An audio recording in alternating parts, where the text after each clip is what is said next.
Oh, hi, friends. Welcome back to the Iskar Scribe. I have been kind of watching the IHOP scandal involving Mike Bickle. Now, many of you are friends of mine on Facebook, on my personal profile there, and I've been following the story. I'm going to chime in on this endeavor in light of one fact that has nothing to do with Mike Bickle, but has everything to do with standards and accountability. And I'm going to chime in as somebody who used to be gay, left the gay community, and joined Christendom. One of the things that I noticed is that when somebody is just at all saying to come out of a lifestyle that's queer or gay, they're held to these exceptionally high standards that people are not openly held to, unspoken standards, and scrutinized very openly. When Mike Bickle, a very prominent, well-known figure, has some pretty serious evidence that is waged against him, that evidence is coming out in other individuals that are prominent individuals inside of the Christian arena are speaking out against him because of the concerns, and they're starting to be able to suggest that maybe the evidence is more serious. Not only should Mike Bickle be under the same level of scrutiny that former LGBTQ face, but probably more so. Having him step away from ministry is only a logical decision. It doesn't necessarily mean that we should pass judgment just yet. As I've been outspoken on social media, and I have made several comments over the last 2 months on this issue, I think it's really important to realize that while it's important to show favor and to not hold judgment, it does look like, well, from what we're seeing, that IHOP delayed in its ability to address something quickly and fairly. They attempted to do an internal investigation and more.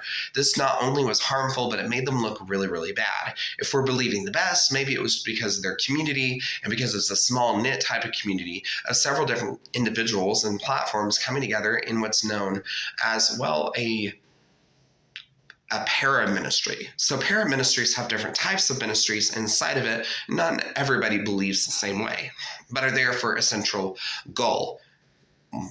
With that in mind, and the fact that we don't know all the cases and we're looking into things, it did take a while for IHOP to actually step up to the plate and decide to go with an accredited agency to investigate it after pressure. It wasn't before that. It was only after they would have pressure that was put on them from former IHOP KC leaders that are well recognized and accredited beyond Michael Brown, who's had suggested the same things.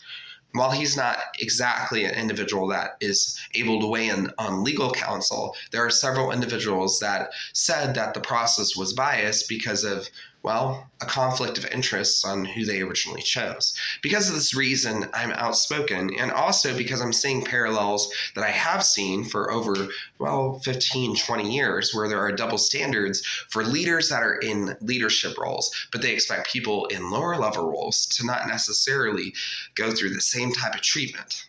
And this is very evident in charismatic history, where people have cloak and dagger events that go on, and they try to hush everything underneath the table, such as Catherine Coleman and A.A. Allen being two examples. Catherine Coleman becoming married to a man, as well as A.A. Allen, who died of alcohol poisoning. At least that's what the autopsy report revealed. Now, we have to really be gracious and kind, but we also need to be able to hold leaders accountable. And they have a higher level of accountability because of the status that they have. Now, it's really important that we don't know all the facts. And as I've mentioned several times on Twitter, we have to wait and see. But the evidence and the delay of actually having accountability speaks of the quality of leadership that is at IHOP KC, and is suggestive that they're not accountable in other areas. We have to wait and see. If Mike Bickle is indeed guilty for a vast array of issues, then it would also state that the organization in the International House of Prayer may need to be investigated for unethical conduct, and many leaders may need to actually step down from that ministry. Is that my hope? No. Should it be your hope? No. But in light of all the ex-evangelical and deconstruction talks that are online, it is really important, and it is also a fair process to be rational and to bring up these logical concerns.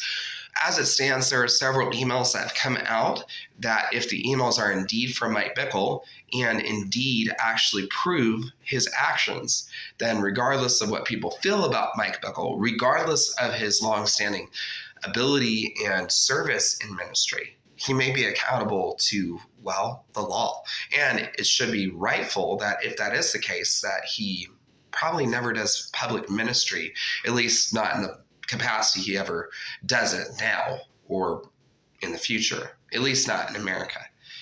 As far as that's concerned, I think it's really important for us to be fair and, like I said, wait until all the details are out.